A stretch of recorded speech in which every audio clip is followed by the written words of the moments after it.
இன்னைக்கு வீடியோல வந்து பாத்தீங்க அப்படின்னா ஆல்ரெடி நம்ம வந்து லாஸ்டா வந்து ஐடிஎஃப்சி பேங்க்ல ஃபர்ஸ்ட் பவர் பிளஸ் கிரெடிட் கார்டுக்கு வந்து அப்ளை பண்ணி வீடியோ போட்டிருந்தோம். ஸோ இந்த கிரெடிட் கார்டுக்கு நம்மளோட சப்ஸ்கிரைபர் அண்ட் வியூவர்ஸ் நிறைய பேர் அப்ளை பண்ணி இந்த கிரெடிட் கார்டு வந்து லாஸ்ட் டைம்ல நிறைய பேருக்கு அப்ரூவ் ஆயிருந்து. ஸோ இந்த கிரெடிட் கார்டு வந்து பாத்தீங்கன்னா நானும் வந்து அப்ளை பண்ணி வாங்கியிருந்தேன்.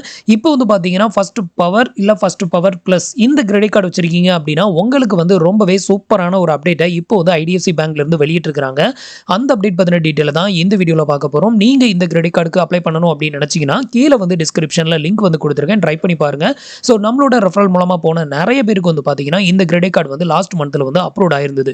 ஸோ இந்த கிரெடிட் கார்டு வந்து பாத்தீங்கன்னா நம்ம வந்து வாங்குறோம் அப்படிங்கிற பட்சத்தில் ஃபர்ஸ்ட் பவர் பிளஸ் கிரெடிட் கார்டுக்கு வந்துட்டு ₹500 ஜாயினிங் ஃபீ, ₹500 ரினிவல் ஃபீ அப்படின்னு சொல்லி அப்டேட்டட் வந்து பண்ணியிருந்தாங்க. இந்த கண்டிஷன்ல இந்த கிரெடிட் கார்டை வாங்கின எல்லாருக்குமே இப்போ கொடுத்துருக்கிற அந்த புது சர்ப்ரைஸ் அப்டேட் என்ன அப்படிங்கிறத இப்போ வந்து ஸ்டெப் பை ஸ்டெப் வந்து பார்க்கலாம். அதுக்கு முன்னாடி நீங்க இது மாதிரியான யூஸ்ஃபுல்லான இன்ஃபர்மேஷனை தெரிஞ்சுக்க மறக்காம நம்மளோட சேனலுக்கு சப்ஸ்கிரைப் பண்ணிக்கோங்க.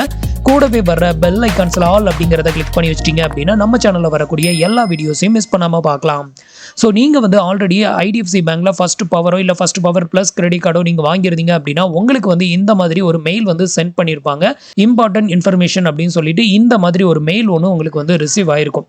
அது மட்டும் இல்லாமல் உங்களோட அந்த ரிஜிஸ்டர்ட் மொபைல் நம்பருக்கு டெக்ஸ்ட் மெசேஜும் வந்து சென்ட் பண்ணியிருப்பாங்க. அந்த டெக்ஸ்ட் மெசேஜில் கொடுத்துருக்க லிங்கை கிளிக் பண்ணீங்க அப்படின்னா டைரக்டா உங்களுக்கு இந்த மெயிலில் வந்திருக்கிற டீடைல் வந்து அப்படியே உங்களுக்கு வந்துட்டு இதில் ஓப்பன் ஆயிரும். ஸோ இதில் வந்து பார்த்தீங்க அப்படின்னா என்னென்ன அந்த புது அப்டேட் வந்து கொடுத்துருக்காங்க, என்ன அந்த சர்ப்ரைஸ் கிஃப்ட் அப்படிங்கிற டீட்டெயிலையும் இந்த வீடியோவில் ஸ்டெப் பை ஸ்டெப் வந்து பார்க்கலாம். ஸோ இந்த ஒரு இம்பார்ட்டன்ட் அப்டேட் வந்து பார்த்தீங்கன்னா ஆல்ரெடி நீங்கள் வந்து ஐடிஎஃப்சி பேங்க்ல கிரெடிட் கார்டு வாங்கியிருந்தீங்க அப்படின்னா மட்டும்தான் உங்களுக்கு இந்த மெயில் வந்து வந்திருக்கும். ஸோ நான் இப்போ எக்ஸ்பிளைன் பண்ண போகிறது வந்து பார்த்தீங்கன்னா ஆல்ரெடி நீங்கள் வந்து ஐடிஎஃப்சி பேங்க்ல ஃபர்ஸ்ட் பவரோ இல்லை ஃபர்ஸ்ட் பவர் ப்ளஸ் கிரெடிட் கார்டோ வாங்கியிருந்தீங்க அப்படின்னா மட்டும்தான் ஸோ இந்த ஒரு அப்டேட் வந்து கொடுத்துருக்காங்க. ஸோ ஆல்ரெடி நம்ம வாங்கின கிரெடிட் கார்டு வந்து பார்த்தீங்க அப்படின்னா ஜாயினிங் ஃபீ, ரெனிவல் ஃபீ வந்து கொடுத்துருந்தாங்களே அதை வந்து பார்த்தீங்கன்னா இப்போ வந்து ரிவர்ஸ் வந்து பண்ணியிருக்காங்க. ஸோ இப்போ வந்து பார்த்தீங்க அப்படின்னா நம்மளோட ஐடிஎஃப்சி பேங்கோட இந்த ஒரு first power plus credit card வந்து பார்த்தீங்கன்னா லைஃப் டைம் ஃப்ரீ. இதுதான் வந்து பார்த்தீங்கன்னா நம்மளோட சர்ப்ரைஸ் கிஃப்ட் அப்படின்னு சொல்லியிருக்காங்க. ஸோ லைஃப் டைம் ஃப்ரீ என்னமோ வந்து பார்த்தீங்கன்னா நம்ம வந்து ரினிவல் ஃபீ வந்து பே பண்ணணும் அப்படின்னு அவசியம் கிடையாது. இந்த ரூல்ஸ் எல்லாமே எப்போ நடைமுறைக்கு வருது அப்படின்னு கேட்டிங்கன்னா செப்டம்பர் 1க்கு அப்புறமா வந்து பார்த்தீங்கன்னா இது எல்லாமே வந்து நடைமுறைக்கு வருது அப்படின்னு சொல்லியிருக்காங்க. ஸோ நான் வந்து பார்த்தீங்கன்னா இந்த கிரெடிட் கார்டு வாங்கும்போது எனக்கு ஜாயினிங் ஃபீ ₹500 சார்ஜஸ் வந்து பண்ணியிருந்தாங்க. ஸோ இதை நம்ம ரிவர்ஸ் வாங்கணும் அப்படின்னு நினச்சோன்னா நம்ம வந்து அடுத்த 30 நாளைக்குள்ள நம்ம வந்து ஹெச்பி பெட்ரோல் பங்க்ல போயிட்டு ₹500 மேலே வந்து ஃபியூல் பர்ச்சேஸ் வந்து பண்ணுறோம் அப்படிங்கிற பட்சத்தில் ஸோ நமக்கு அந்த ₹500 வந்து ரிவர்ஸ் ஆயிரும். ஸோ எனக்கு வந்து ரிவர்ஸும் ஆயிருந்தது. ஸோ அதுக்கப்புறம் வந்து பார்த்தீங்கன்னா ஈச் அண்ட் எவ்ரி இயர் நமக்கு ஆனுவல் ஃபீ அப்படிங்கிற ஒன்று வந்து சார்ஜஸ் வந்து பண்ணுவாங்க. பட் இப்போ வந்து என்ன சொல்லியிருக்காங்க அப்படின்னு பார்த்தீங்கன்னா நீங்கள் வந்து ஐடிஎஃப்சி பேங்கோட first power and first power plus credit card வச்சிருந்தீங்க அப்படின்னா இது வந்து உங்களுக்கு லைஃப் டைம் ஃப்ரீ அப்படின்னு வந்து சொல்லி இந்த ஒரு அப்டேட் வந்து கொடுத்துருக்காங்க. இனிமே வந்து பார்த்தீங்க அப்படின்னா நம்ம வந்து ஐடிஎஃப்சி பேங்கோட ஃபர்ஸ்ட் மில்லியானியம் கிரெடிட் கார்டை எப்படி லைஃப் டைமாக ஃப்ரீயாக யூஸ் பண்ணுறோமோ அதே மாதிரி இந்த ஒரு பவர் கிரெடிட் கார்டை நம்ம வந்து லைஃப் டைம் ஃப்ரீயாக யூஸ் பண்ணிக்கலாம். பட் புதுசாக அப்ளை பண்ணுறவங்களுக்கு வந்து பார்த்தீங்கன்னா இதில் வந்து ஜாயினிங் ஃபீ, ரெனிவல் ஃபீ அப்படிங்கிறது அப்படியே தான் வந்து இருக்குது. இதில் வந்து எந்த ஒரு சேஞ்சஸும் வந்து கொடுக்கல.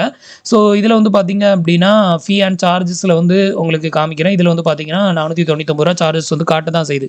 பட் நமக்கு மட்டும்தான், அதாவது ஆல்ரெடி நீங்கள் வந்து இந்த first power plus credit card வாங்கியிருந்தீங்க அப்படின்னா உங்களுக்கு லைஃப் டைம் ஃப்ரீ அப்படின்னு சொல்லி இந்த ஒரு அப்டேட் வந்து கொடுத்துருக்காங்க. அடுத்தது இதில் வந்துட்டு பார்த்தீங்கன்னா நீங்கள் ஏடிஎம்ல 45 டேஸ் வரைக்கும் இன்ட்ரெஸ்ட் ஃப்ரீல வித்ட்ராவல் வந்து பண்ணிக்கலாம்னு சொல்லியிருக்காங்க. பட் மேக்ஸிமம் இந்த ஒரு ஆப்ஷனை வந்து யூஸ் பண்ணாதீங்க. ஏடிஎம்ல வித்ட்ரா வந்து பண்ணீங்கன்னா ₹500 எடுத்தீங்கன்னா ₹500 சார்ஜஸ் வந்து பிடிப்பாங்க. அந்த அளவுக்கு அதிகமான சார்ஜஸ் வந்து ஏடிஎம் வித்ட்ராவலுக்கு வந்து பிடிப்பாங்க. ஸோ அதனால இதெல்லாம் வந்து கன்சிடர் வந்து பண்ணாதீங்க.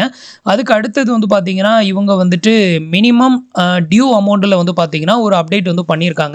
ஸோ நம்ம வந்து எந்த ஒரு கிரெடிட் கார்டை யூஸ் பண்ணாலும் அந்த கிரெடிட் கார்டில் வந்து பார்த்தீங்கன்னா மினிமம் டியூ ஒவ்வொரு பேங்க்லேயும் ஒவ்வொரு அமௌண்ட் வச்சுருப்பாங்க.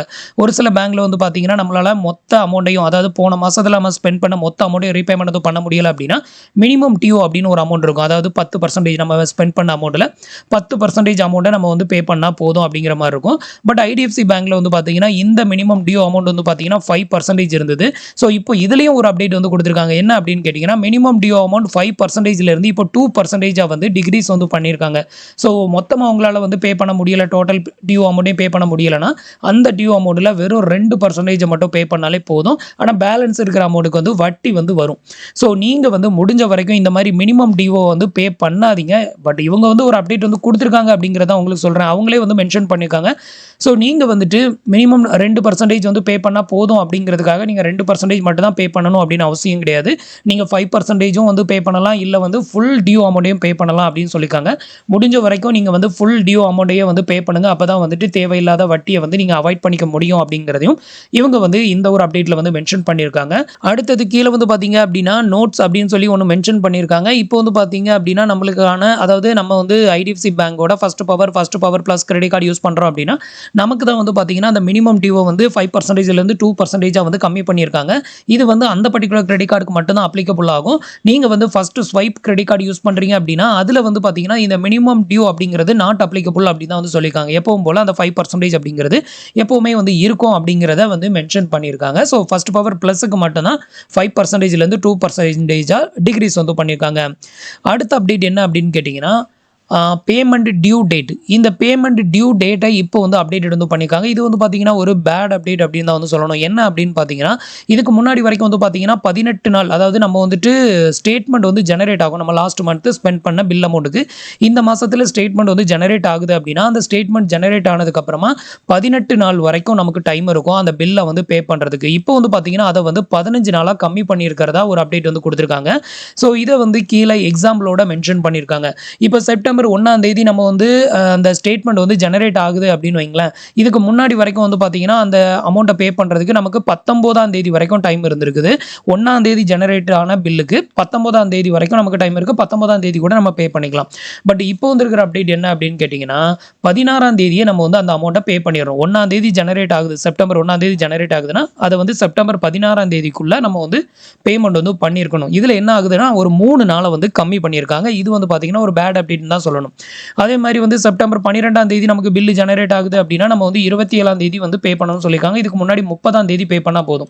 ஸோ இப்போ உங்களுக்கு அந்த டிஃபரன்ஸ் வந்து தெரியும் அப்படின்னு நினைக்கிறேன். 3 நாள் வந்து பார்த்தீங்கன்னா கம்மி பண்ணியிருக்காங்க. 18 நாள்ல இருந்து 15 நாளாக அந்த ஸ்டேட்மெண்ட் வந்து ஜெனரேட் ஆனதுலேருந்து 15 நாளைக்குள்ள நம்ம வந்து பே பண்ணணும் அப்படின்னு சொல்லிட்டு இந்த ஒரு அப்டேட்டையும் இவங்க வந்து கொண்டு வந்திருக்காங்க. ஸோ இது வந்து பார்த்தீங்கன்னா ஆல்ரெடி நீங்கள் ஐடிஎஃப்சி பேங்க்ல வந்துட்டு first power plus credit card வாங்கியிருந்தீங்க அப்படின்னா உங்களுக்கு வந்து இந்த டேர்ம்ஸ் அண்ட் கண்டிஷன் கண்டிப்பாக உங்களோட மெயில் ஐடிக்கு சென்ட் பண்ணியிருப்பாங்க. ஸோ அதை நீங்கள் இன்னும் பார்க்கல அப்படின்னா உங்களோட மெயில் ஐடியை வந்து செக் பண்ணுங்கள். ஸோ இதில் இருக்கிற ஒரு முக்கியமான ஒரு அப்டேட் என்ன அப்படின்னு கேட்டிங்கன்னா நமக்கு வந்து இப்போ லைஃப் டைம் ஃப்ரீ அப்படின்னு சொல்லி அப்டேட் வந்து கொடுத்துருக்காங்க. இனிமேல் வந்து நம்ம வந்து ரினிவல் ஃபீ நமக்கு வரும் அப்படின்னு சொல்லி நம்ம வந்து பயப்படணும் அப்படின்னு அவசியம் கிடையாது. ஸோ இந்த மாதிரியான எந்த ஒரு டேர்ம்ஸ் அண்ட் கண்டிஷனை இவங்க வந்து அப்டேட்டட் வந்து பண்ணாலும் ஆல்ரெடி கிரெடிட் கார்டு ஹோல்டருக்கு தான் ஃபர்ஸ்ட் வந்து அப்டேட்டட் வந்து பண்ணுவோம் அப்படிங்கிற மாதிரி இங்கே வந்து மென்ஷன் பண்ணியிருக்காங்க. ஸோ இதில் இருக்க ஒரே ஒரு நல்ல விஷயம் என்ன அப்படின்னு கேட்டிங்கன்னா IDFC first power plus credit card already use பண்ணுறவங்க லைஃப் டைம் ஃப்ரீயாக இனிமேல் வந்து யூஸ் பண்ணிக்கலாம். ஃபியூச்சரில் இந்த லைஃப் டைம் ஃப்ரீ அப்படிங்கிறது எப்போ வேணாலும் மாறவும் செய்யலாம். ஸோ இப்போதைக்கு வந்து பார்த்தீங்கன்னா ஒரு நல்ல விஷயம் நமக்கு வந்து லைஃப் டைம் ஃப்ரீ அப்படிங்கிறது தான். ஸோ ஃப்ரெண்ட்ஸ் இன்னைக்கு சொன்ன இந்த அப்டேட் இன்ஃபர்மேஷன் உங்களுக்கு ரொம்பவே யூஸ்ஃபுல்லாகவும் இன்ஃபர்மேட்டிவாகவும் இருந்திருக்கும் அப்படின்னு நினைக்கிறேன். நம்மளோட வீடியோஸ் பிடிச்சிருந்ததுன்னா லைக் பண்ணுங்கள், ஷேர் பண்ணுங்கள், கமெண்ட் பண்ணுங்கள். மறக்காமல் நம்மளோட சேனலுக்கு சப்ஸ்கிரைப் பண்ணி சப்போர்ட் பண்ணுங்கள். தேங்க்ஸ் ஃபார் வாட்சிங்.